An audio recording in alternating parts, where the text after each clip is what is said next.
আসসালামু আলাইকুম। আজকে আমাদের আমেরিকাতে খুবই নাইস ওয়েদার। দেখেন সানি ডে, খুব সুন্দর বাহিরে। এই জন্য আজকে একটু ঘুরতে বাইরে এলাম, আপনাদের সাথে শেয়ার করি কেমন সানি ডে। দেখেন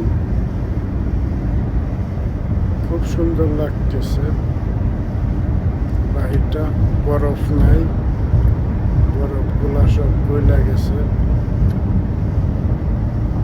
এখন খুবই চারদিক অল্প দিনের ভিতরে দেখতে পারবেন গ্রিন হয়ে যাবে, মানে এই গাছগুলা আবার নতুন পাতা জন্মাবে, দারুণ সুন্দর লাগবে। তো সবাই ভালো থাকেন, আর সবাইকে রমজানের মুবারকবাদ আর ঈদের শুভেচ্ছা রইল সবার। ঈদ মুবারক সবাইকে। তো ভালো থাকেন। আল্লাহ।